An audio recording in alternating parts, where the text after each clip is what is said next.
right, babies, it's that time again. Oh, yeah.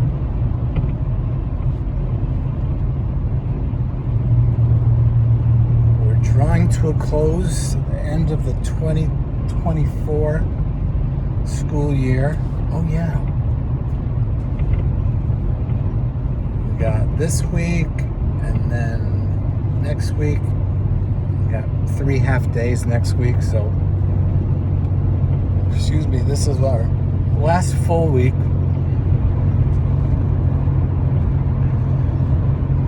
And we are still in the Gospel according to Frank, but first I did make a little visit into,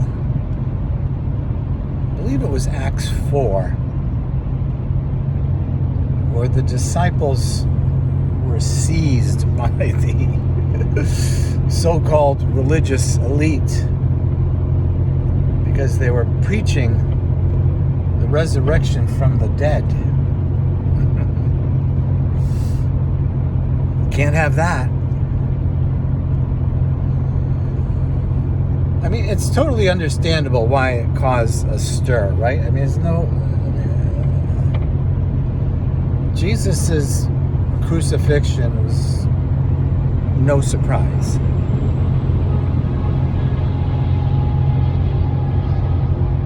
People have their systems.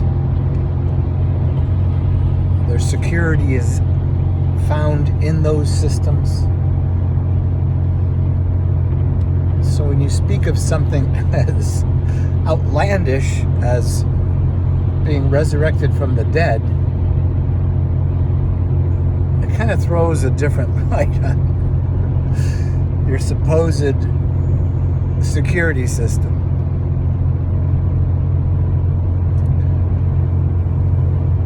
But in any event, I'm only mentioning it because I think it's one of the things in the Bible that we can see today as well. People who are experiencing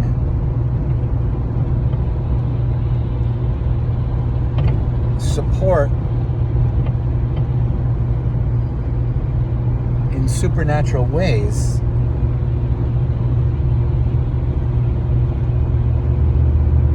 are a challenge to today's religious elite, which prefer to think of things in the context of structure, ritual, approved beliefs and practices. And when you start engaging with the supernatural, you'll often find yourself in opposition to all of that, which stands to reason.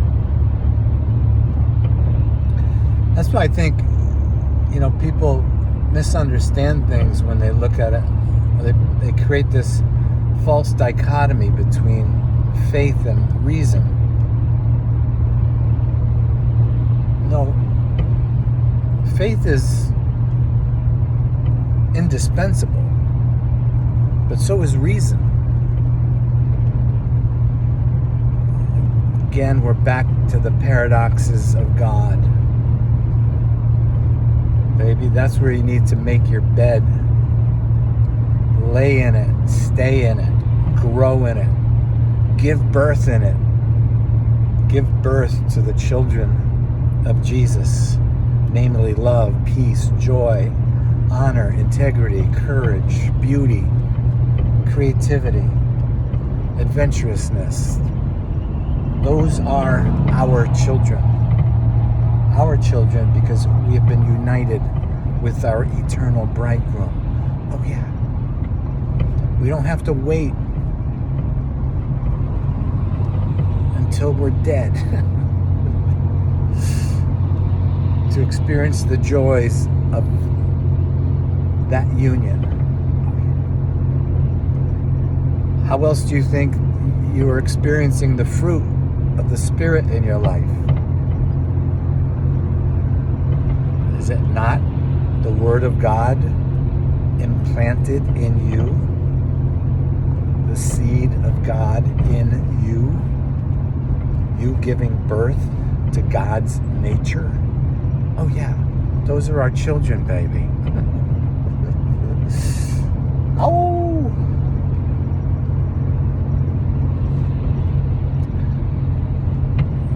So, I'm just saying all this just so if you're not aware of it, that you be prepared. People are going to come against you the closer you get to God. Well, does that mean you're going to be crucified eventually? Hopefully.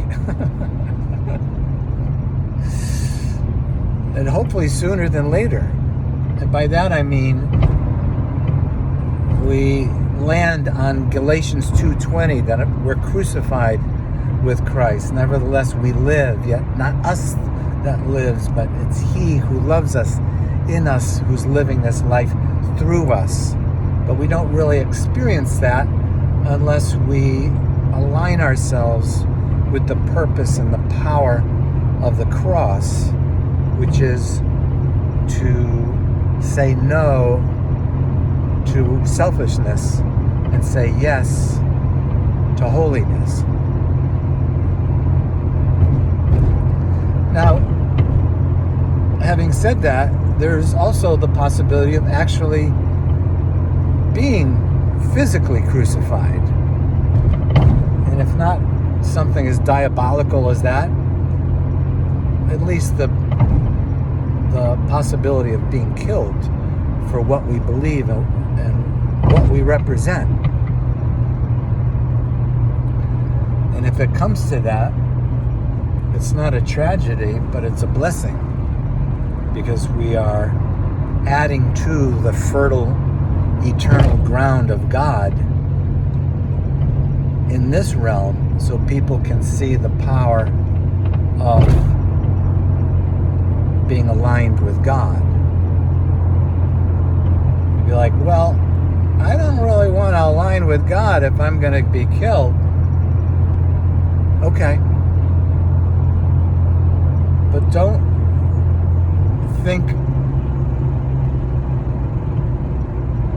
it was a failure for those who end up having that experience, just like Jesus.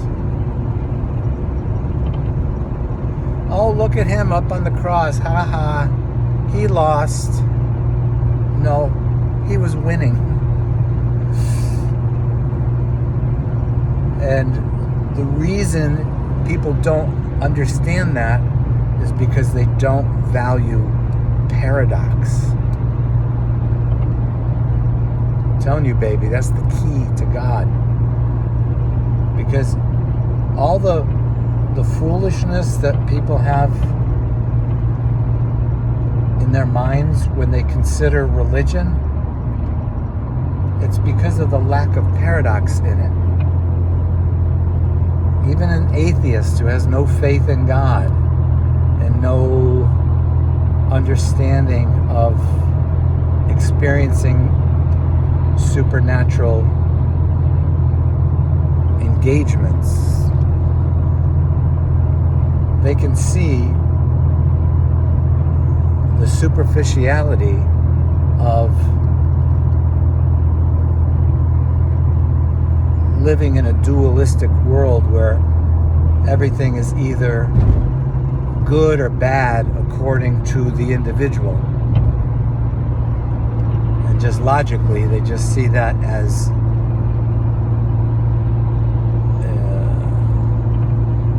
a position that can't be sustained.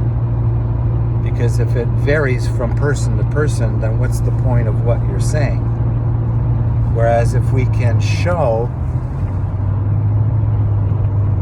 that what we believe, we do, and then there's evidence of us being set free by what looks like a failure, the crucifixion, then that makes sense to people who are smart,